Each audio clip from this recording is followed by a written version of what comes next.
everybody. Welcome back to Thrive, where I believe you were not created to survive, but to thrive. And if you change yourself, you can change your world. We are back with another episode. I'm excited today. Today is a very familiar guest. I got my wife back in the building and excited about all things happening in 2026. God has been good. God has been kind. And here we are waiting for another baby girl to join our world soon. Yes, and, very soon. You're 7 months pregnant now. Absolutely wild. About to go on 8 months. And so in maybe less than 2 months, this baby will be here. Hopefully sooner than later. How are you feeling? I am feeling good. This pregnancy hit you pretty hard on the front end. Yeah. The first 3-4 months were wild. It was worse than Aria. I was throwing up every single day, nonstop. And I was barely myself. I felt like I was a zombie. I felt like I would just, I don't know. When you have like having an out-of-body experience. Yeah. And you're just you're here, but you're not here. I felt so bad for you. And a couple of the guys, we've been talking that when our wives are pregnant, we feel so useless. Because, do you really? Dead serious. Those first not 3-4 like you, months. but in general. No, dead serious. We were a few of us were talking. And we were like, I wish I can help. Like when we hear you guys, you are legit throwing up your life, and we're hearing you. And it's the funniest thing because Aria would hear you throwing up, and Aria would be like, "Mommy, are you okay?" And she would go running to the bathroom. She'd go pat my back. Mommy, you okay? You okay, go, Mommy? Daddy, come. Daddy. And then she'll proceed to make fun of me and go, Mommy going, Yes. Yeah, no, Aria has such a good sense of humor. She does. Aria's hilarious. But she would be like, Daddy, come, let's go see Mommy. And I'm like, I don't know, Mommy wants us to be in the bathroom while she's throwing up her life. Yeah. But it was just to pat your back. And we're there literally trying to give any kind of support. But that's not comfortable either to have somebody right next to you while you're throwing up your life. No, not at all. Yeah, the guys we were just talking about, what are you doing in a situation like that? And I think all the wives, at least the guys that I've talked to, kind of say the same thing. They're like, there's nothing you can do. It is what it is. And these first 3-4 months. I think it's interesting because sometimes you just want to be left alone. Sometimes you just want to be heard. It's just guessing which one of those things do you want to be. We have the interesting job of figuring it out.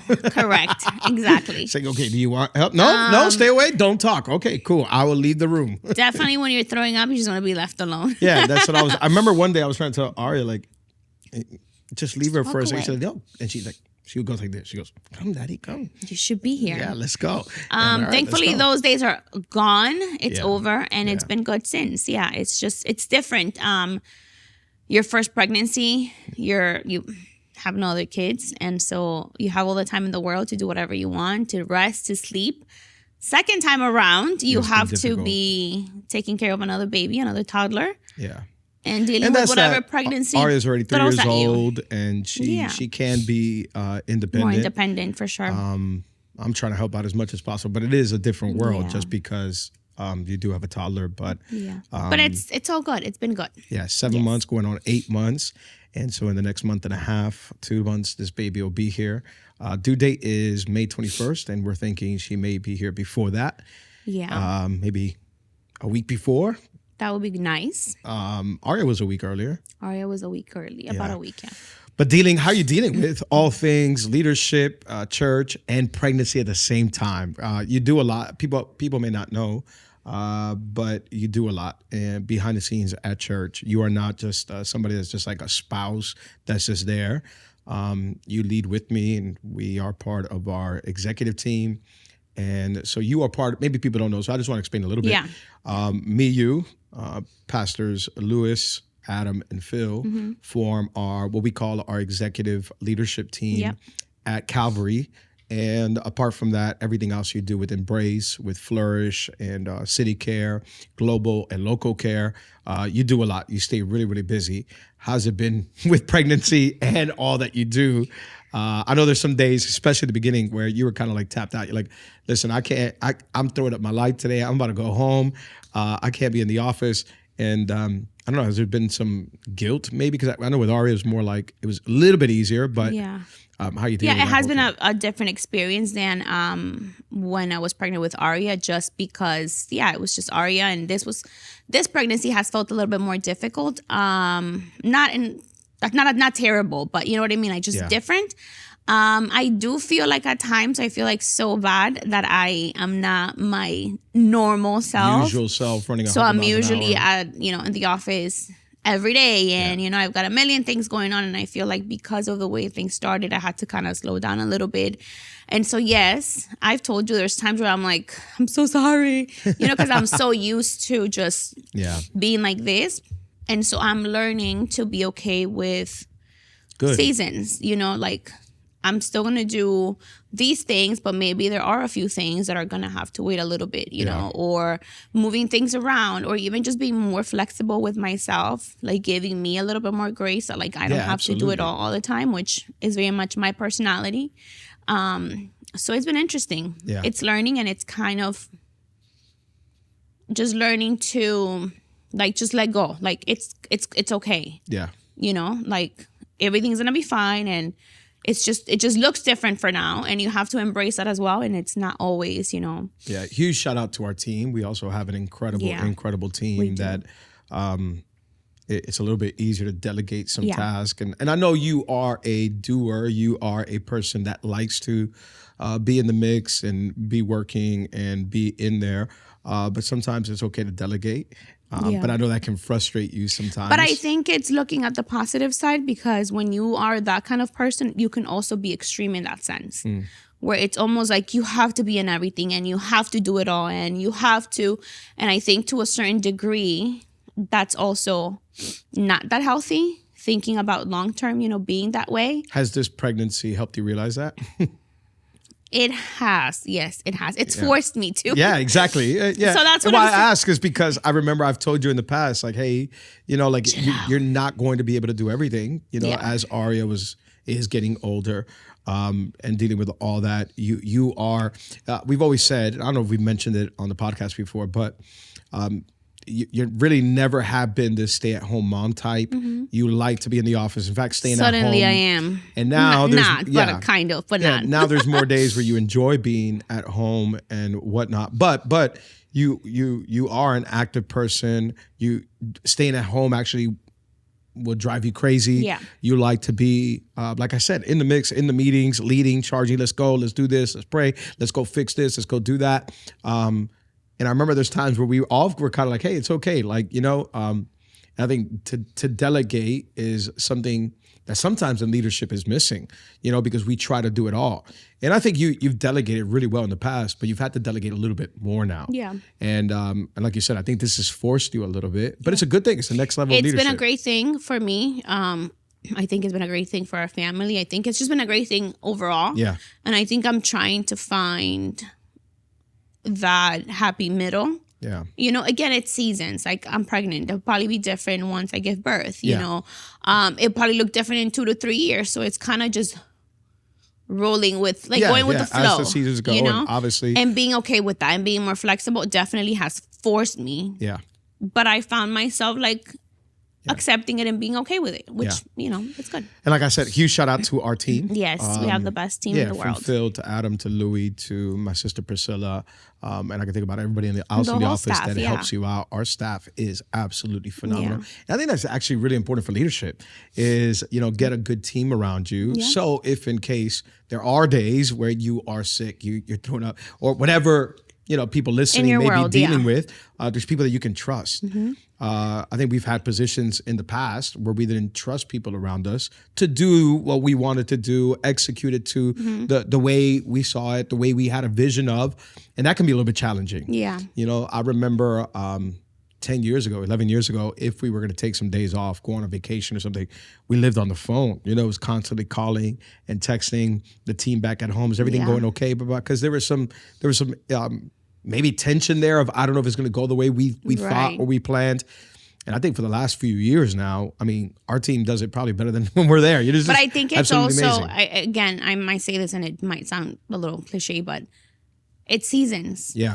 There's different, I feel like as long as you are flexible and you are real with yourself, that you're not just doing things because you think there's no one like you and nobody could do it like you, that's a different thing. I think that's not good. That's not good. Yeah. I think for us 10 years ago, everything was just new in a sense. Yeah. And we're all trying to figure out where we're going. How are we going to do this? Yes, we're creating culture, new culture. We're doing all these different things. So I think that required that more of our present, time, more of our just, presence, right, like checking in all the time, not because we didn't trust people, but because we're just making this work again. Yeah. And so I think that as we purposely build that, I think when you build, you can't build for now. You have to build for the future. You have to build with the future in mind, you know? So not to say that we're perfect or we did everything perfect, but I think we tried to build with that in mind. Yeah. How do we want this to look like 10 years from now, leadership-wise? And so we built in a way that now, 10 years later, it's like, you know, again, same trust we had with some of these people 10 years ago that we still do now, but now we're so much more in sync. Yeah. Now we know, now it's just like this well-oiled machine. Yeah. It's easier. It's almost like our whole staff, even the newer ones are absolutely great, but the ones that have been in this together for 10 years, it's almost like we can read each other's minds. 100%. We just look at each other, and whether they're pastoral or they're on our staff team, we all understand each other. And it is a massive, massive blessing. And I've talked about this before. One of my favorite episodes I did in the past is called Resilient Teams. And it's just having team around you that understands that we're all in this together. Nobody's above one another.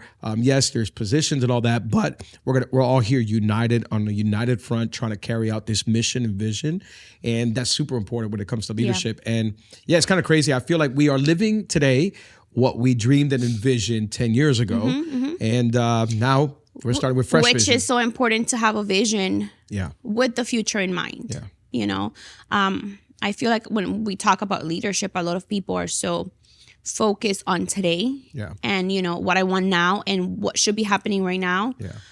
I think it's important to take some time, kind of just look at things from a, 50,000 feet away perspective and say, how do I want this to look like in the future? And then start, and again, seasons, everything is different, And but I think you're right. It's so easy when tension is at an all-time high, when confusion is at an all-time high, when insecurity, uncertainty is staring at you in the face. It's not easy to take that step back and say, wait, let me try to get some vision. Let me try to get some clarity on what I want to look like 5 years from now, 10 years from now. If you're not careful, you're in the mix so much that you don't step back. You don't take that 30,000, 40,000 foot view and say, wait, where do we want to be 5, 10 years from now? And I think, thankfully, we were able to do that. And here we are today, 10 years later. This September, end of September, beginning of October, it's going to be 10 years since we became the lead pastors at Calvary Church, which is absolutely wild. Here we are 10 years later. Did you ever think we were going to be doing something like this? Never in my life, especially me. No, never. Wild. Wow. Even me. I know I grew up in church. It's different. I've been involved in ministry for as long as I can remember. Started serving at like 12, 13, been in ministry in and out my life, my whole life, walking the hallways of a church at 6, 7, 8 years old while my mom was an assistant to the pastors. So I grew up, but I didn't even think so. And here we are 10 years later. How's it been? It has been a journey. It has been, which I was going to say with what you were mentioning right now,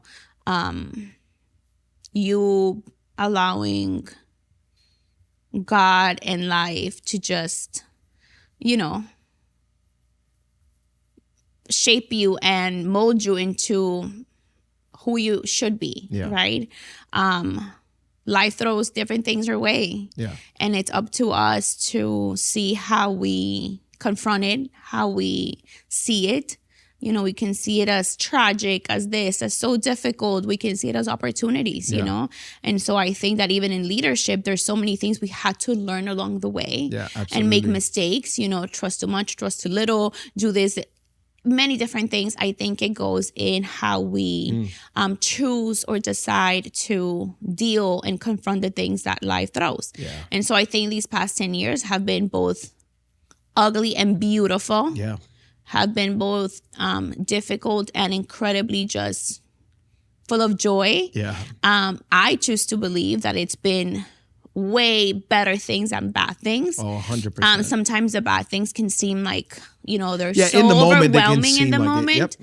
But I think when you have an attitude of, when you're resilient, when you're someone that chooses not to break, in the face of adversity or criticism or whatever, like, you can feel kinds of feelings. But when you have that attitude of like, I'm going to keep going and I'm going to do this, and God's on my side. And, we talk about it often. We just kind of landed here. And when you understand that, it's like, okay, God, then if you did this, you're going to back me up and you're going to help us. And, with his guidance throughout, I think God has allowed us to see some beautiful things, and it's been a beautiful journey and one that I cherish, I embrace, and grateful for. We were going through this series, which we'll talk about in just a moment, Steadfast, but studying the Sermon on the Mount.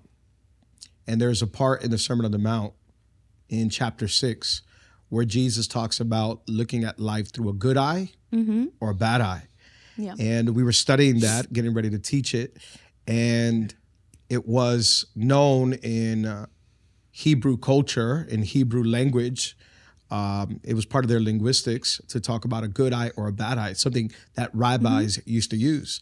And so if you look at life through a bad lens or a bad eye, everything is negative. Everything is pessimistic. It's not believing that God is for you, not believing that things are going to work out on your behalf. You believe that things are always going to work against you. Things are negative. People are negative. Situations are negative. And if that light, Jesus said, is dark in you, how great is that darkness? And then he says, look at life through a good eye. And I feel like me and you have made a decision over the last 10 years to look at life through a good eye. Maybe we didn't choose this. Maybe we had no idea we were going to be in this position. Maybe people listening today had no idea they were going to be in the positions that they were, but choose to have a good eye, and that brings light to your soul. That is the lamp. That is the eye. That is the way that light goes into you, is looking and viewing life through a good eye. I want to look at life through a good eye. I want to believe that God is for me. God is with me. God is on my side. God is for us. God is for us. God is fighting for us. God is defending us. God goes before us, behind us. He surrounds us. God wants to bless us. Whatever happens that I may not enjoy, it's actually going to work out for my favor. It's for my good. And so I want to look at life through that eye. And if I look at life through that eye, then I can see God's hand all the time 100%. Doing something that I can't understand. And it doesn't mean that you're going to have the best attitude throughout that. No, there's been days with bad attitudes. love that both can coexist, that you can have a bad moment, but not a bad eye. You can have a moment of doubt, of questions, of pain and anxiety, a day where you feel depressed, a week where you're just like, I don't know what's going to happen. We all have those moments. That's okay. We're human beings. But that doesn't determine how we view the rest of our lives. This is what I'm feeling right now, but I believe that God is still on my side. I believe that God can still do something, that God can change this situation. So I very much think that life, it's a lot about perspective. And I was listening to Marty Solomon. He's an incredible Bible teacher, and just started listening to him recently. And he was talking about the good eye and the bad eye. And I like what he said. He said, you can either view life through the bad eye of Genesis chapter 3, the fall of man, and mankind falls. It's terrible. The earth is cursed. And that is true. We know that. We live in that. Right. We are sinners. We are living in a fallen world.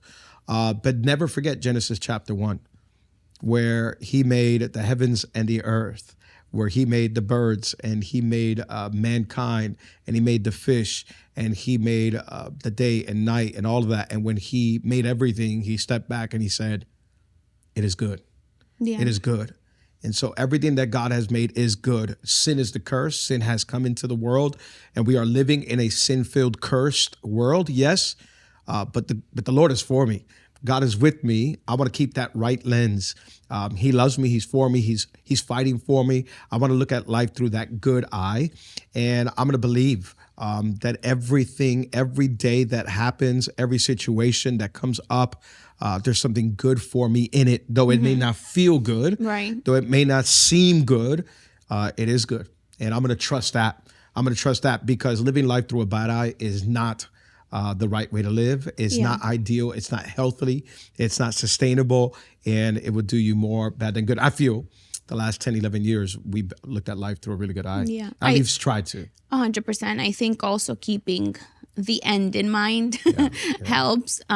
Just knowing that we're not going to be here forever. Like, the whole point of this is that one day we're going to be with Jesus again. Yeah. And what we think it's overwhelmingly crazy and horrible right now pales in comparison to being in glory with the Lord. And so I feel like at the end of the day, it's like, you can go through terrible things, but one day, that will be no more. But one day, you're going to absolutely. Now, there are days with bad eyes. 100%. There are days where just don't stay with a bad eye. That's right. There were days where we were there. Sure. In fact, people have asked us questions through social media and whatnot over the last few months, and so we've saved some of them. But I think this one is fitting with this. In those days with bad eyes, in those days with bad days, in those days of pressure, uncertainty, what has leadership demanded of you emotionally and relationally? That's a good question for us. What has leadership demanded of us emotionally and relationally?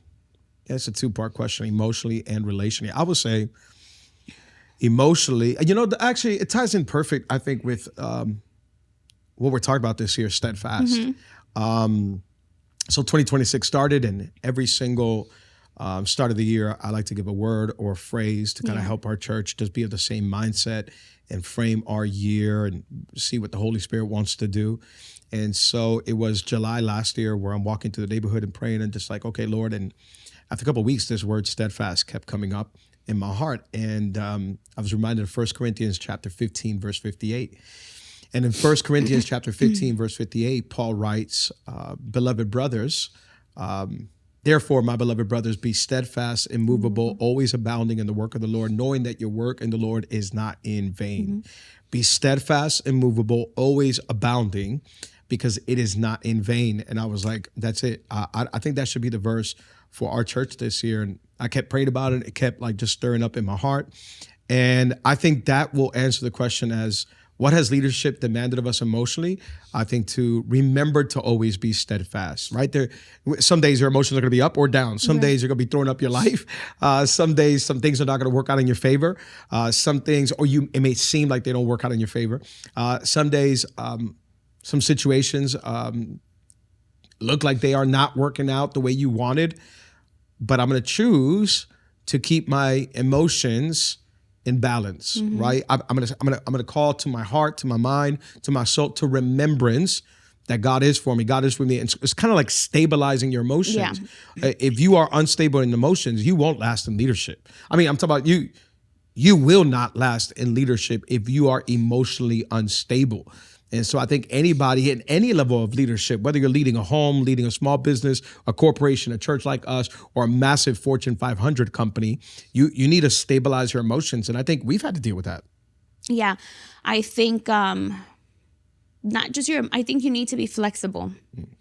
I keep thinking of that word, flexible. I think trying to take each season for what that season is, and not as a life sentence, being flexible with yourself, knowing, your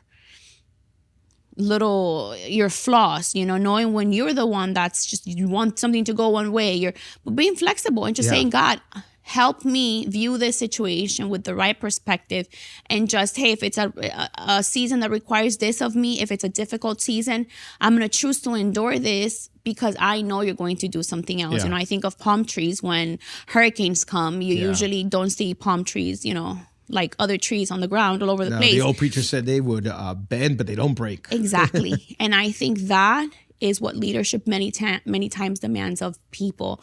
Is just be that, like that palm tree that, yes, the wind may blow you one way, but you're going to come back up. You're not going to break. You're going to be flexible in the way you view things, in the way you believe, in the way, just trusting that God is the one that's leading your steps. That if you stay close, He's going to figure it out. Everything's going to be okay. Yeah, I love this phrase. In the lows, don't get too low, and in the highs, don't go too high. right? There's some days we're going to bring some lows, and emotionally we may be on the floor and we may be like, okay, what is going on? Yeah. Things are not working out. This didn't go the way we wanted. We have an issue with this person, whatever it be, maybe financially or whatever it is. Don't get so low. Be flexible. Yeah, yeah. This is just a season. It's not a sentence. This is just a season. It's not a sentence. It's not going to last forever. And in the highs, remember, some lows are coming. 100%. So just be ready, be prepared. I'm going to be excited. I'm going to thank God. But I'm not going to let my highs get me too high either. I'm going to be emotionally stable. But there's some days, and again, we are nowhere near perfect. We have messed up. This has been a learning curve for 10 years. There's some days where we have let our emotions go all over the place, and we have let our lows go too low. And there are days where we were drained of energy, drained of faith.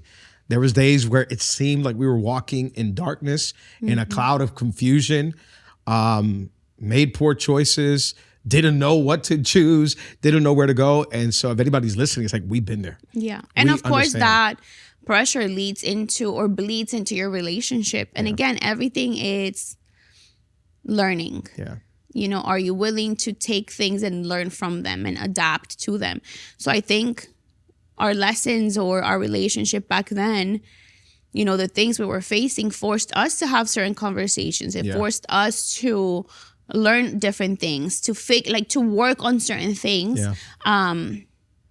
Because we needed to figure out our relationship in the midst of everything else, you know, absolutely. because there were times where all we would talk about was everything that's happening around us. 24/7. You know, because that's just life. And that was everything in that moment.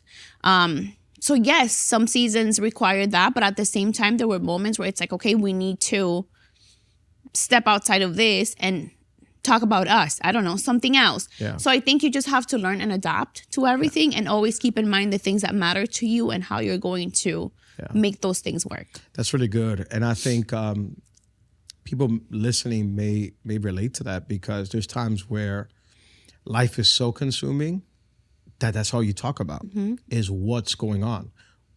And I remember there was days where it was 24/7. Yeah. And again, I think some people may relate and understand.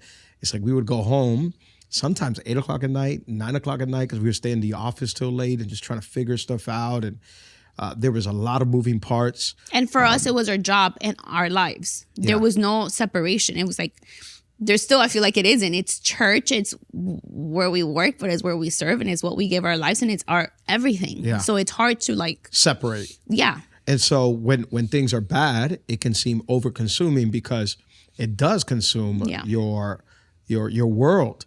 And so I remember we would go home 8, 9 o'clock at night, whatever. We'll get ready, prepare, get in bed. And in bed, we were already still thinking of all the problems and talking about how we're going to find a solution to this and that. And it can easily go into 11, 12 o'clock at night, and we're still talking about all the issues. And what do you think about this? Oh, but why did you do that? And it can be consuming relationally. And we've lived in that. And like you said, we've had to take a time out where we were kind of like, wait a minute. No, we're going to have to put some boundaries here. Although there is a present situation that we need to talk about, we're going to cut this off. Once we leave the office, let's go home. Let's enjoy a date night. Let's go out somewhere. Let's watch a series. And it's kind of forcing yourself so that relationally you can be well. And again, going back kind of full circle to how we started, our team has helped us. As team became stronger, it was more off of us now, and it helped us. So I think even relationally, leadership has demanded us to trust people. It has demanded us to talk about ourselves. It has demanded us for us to figure out who we are in the midst of all this, but it's also demanded us to trust people and to delegate. So I think leadership, it does. It demands of you emotionally and relationally. So that's an excellent, excellent question.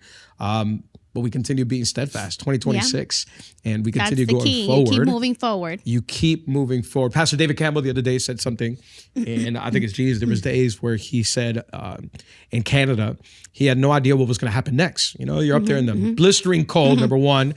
Why are you living in Canada, Pastor David Campbell? It's cold. He said the churches, it looks like it's not growing, or it looks like it's not being fruitful in one sense. And he would get frustrated as a pastor, as a leader. And there was days, he said, where he was so done that he remembers one morning getting up, getting ready to take out the garbage, and he He kind of was holding the garbage or something like that. He was like, I can't even make it to the end of the driveway. Wow. I can't. Here's a man of faith that we admire, that we honor. We love him and Elaine so much. They've been a gift to our lives. And I would call him a man of faith today. But to see a man of faith went through moments of no faith where he's like, I can't even make it to the end of my driveway. This is how discouraged he was. This is how depressed he was. And that he just sensed God told him, just keep putting one foot in front of the other. He's like, how am I going to make it? Just put one foot in front of the other. And that's a good lesson. That's a good lesson. That's where we were. I just feel like otherwise, what's the alternative? Yeah. Life's still going to go on. The days and time's still going to pass by. The earth keeps spinning. The world goes on. Yeah. So what's the alternative? If you don't keep putting one foot in front of the other, what's the alternative? You can give up and die, and you will die to God's plans, God's purposes, God's destiny, God's blessing. All that can be is hanging in the balance. And you either choose to stop and die. And I just don't mean physically. I mean stop and die mentally, spiritually, emotionally. Or you keep showing up. Or you put one foot in front of the other. Because it's just. and there were days, for anybody listening, there were days where me and Diana, and there still are days where you just got to put one foot in front of the other. We do not have it all figured out. There was days where we felt like the worst of the worst. We didn't understand. We made mistakes, but we put one foot in front of the other. Yeah, and seasons. The problems of yesterday aren't today's problems. That's right. But there are still situations there. Yeah. There are still I opposition. thought you were to say yesterday's price is not today's price. That too. Yeah. Yesterday's issues are not today's issues. But there are always going to be issues, different issues, but issues nonetheless. So you keep moving forward. And then it's that mentality. What I've been talking about is like, yesterday might have seemed like it was easy compared to today's problems, but you got through yesterday. 100%. You're going to get through today, and you're going to get through tomorrow if you choose to keep going. Yeah. With suffering, with pain, with heartache, but you keep getting up. The Lord is for me. Yes. The Lord is with me. He's not against me. And so with that in mind, and now we're talking about, somebody else asked a good question that I think kind of goes perfectly with that. And it's, how do you handle or deal with losses without becoming bitter? That's a great question. I think that, and when I say this, is not to say that we're better than anyone, that we're messed up people, you know. But I think God has allowed us to see, you know, when you take a step back, how many people, great people with just great, you know, lives, ministries, whatever, are so bitter because of the things that they have experienced. Yeah. Right? And so it's almost like, yes, you have a reason to, but I think when we've seen people like that, we just kind of remind ourselves we don't want to become that. Yeah. And it's easy to be bitter. It's easy to be bitter with the people you've lost, the people that have gone away and betrayed you, the opportunities that were, whatever the case might be. Yeah.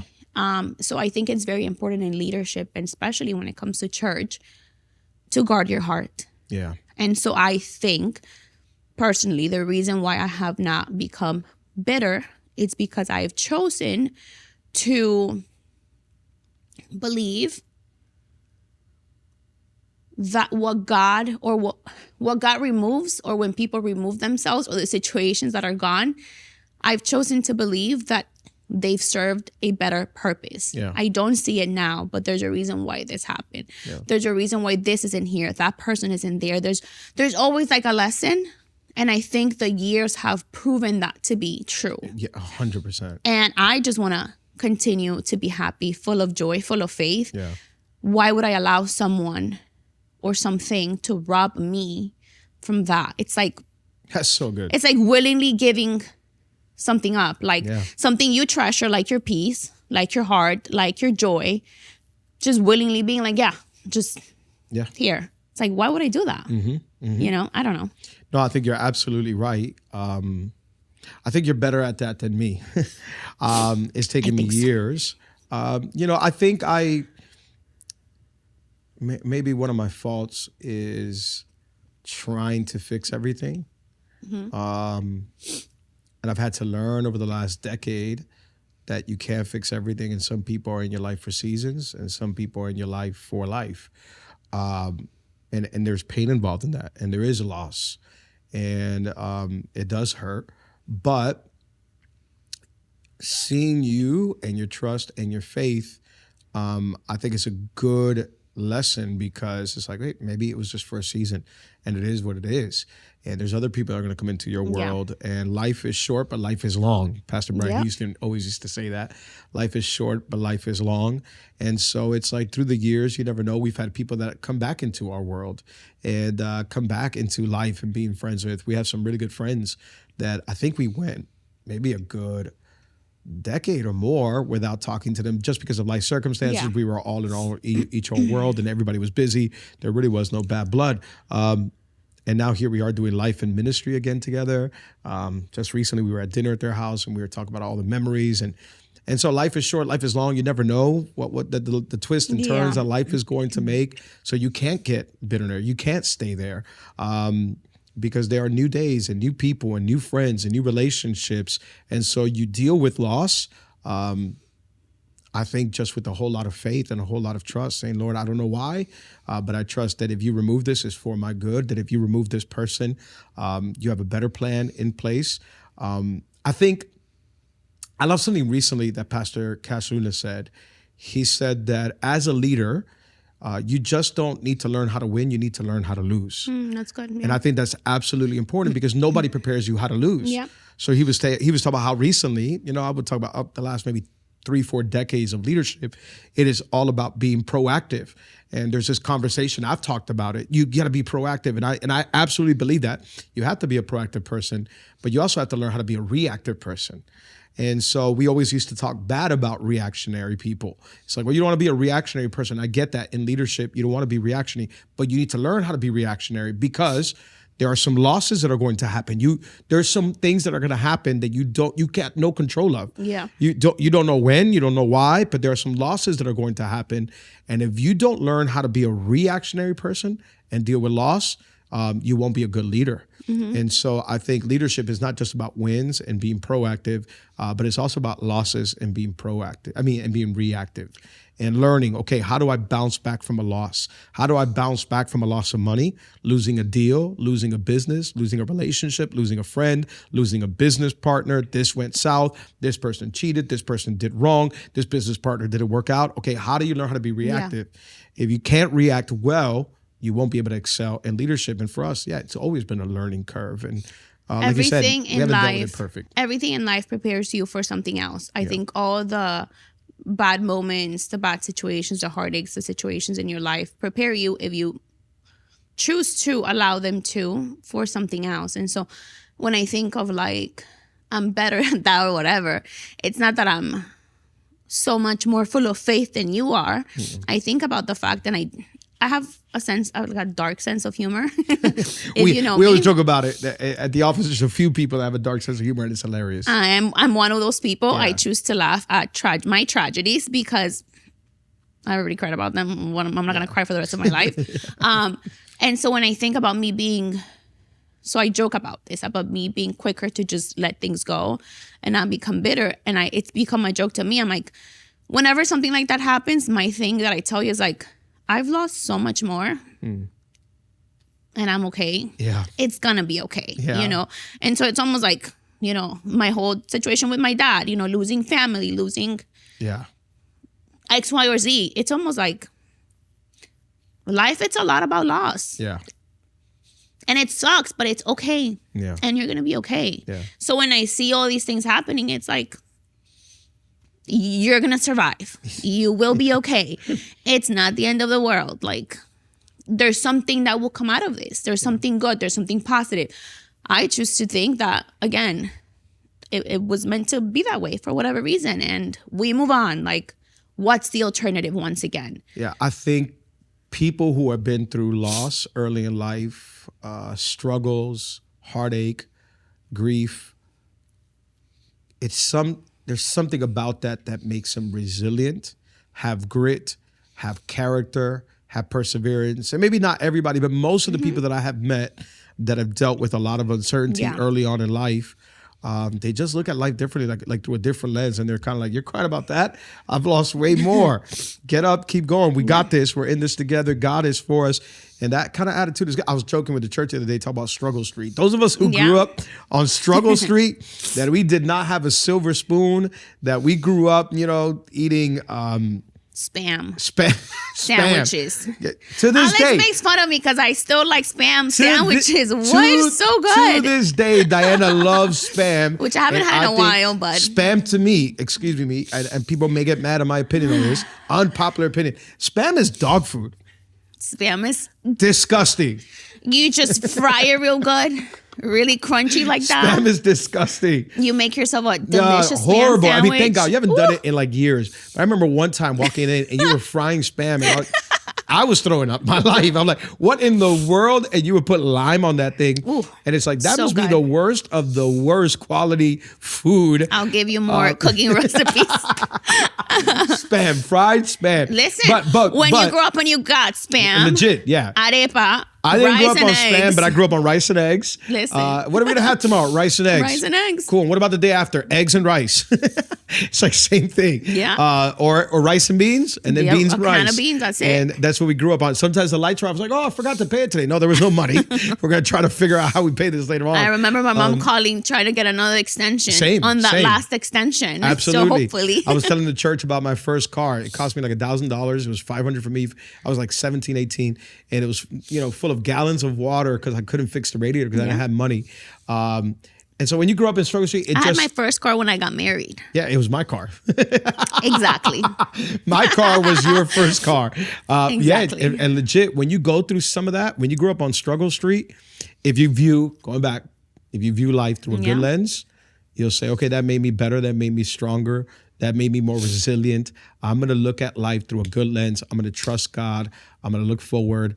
And I'm going to believe God is for me. 100%. And I'm going back full circle as we land this plane, and we'll continue. And I'm going to remain steadfast. 100%. Steadfast. Yes. The word steadfast means to be firmly anchored. In the Greek, it's actually to be seated firmly. And so it's like, I'm not moving from this. And I think me and you, looking back at the past decade, in a few months, it's going to be a decade since we got given the leadership of this incredible church that God continues to bless. And we have the most beautiful people in the world. We love it. Yeah. We get to do this with our parents, our friends, our family. But we've chosen to sit down on a chair on the foundation, which is Jesus Christ, that he's for me, that he's with me, that he's not against me. And so we've been firmly seated, deeply convicted, fully assured, and we're going to keep working, knowing that our work is not in vain. Amen. And so I love you. I'm proud of you. Thank you for a little bit of leadership as we talked about all things leadership. Follow me for more cooking recipes coming soon. Spam and rice. What are we eating tomorrow? Gourmet. Rice and spam. It's like spam in a tortilla. Oh, with cheese. It's like a spam taco. Disgusting. I want to make a post about this. Listen, spam must be the most horrible thing for your health.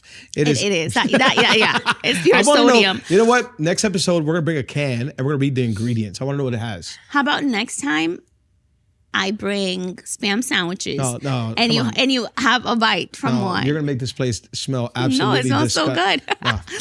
I love you. I love you. But I don't like spam. Ladies and gentlemen, we love you very, very much. Keep thriving. Come on. Look at life through a good lens. Have a good eye. Maybe you've had a bad eye. Switch your eye. And God can do that. God can heal us and give us a good eye. We've been there. Had bad eyes, but got up with a good eye. We love you. We're for you. And always remember, if you can change yourself, you can change your world.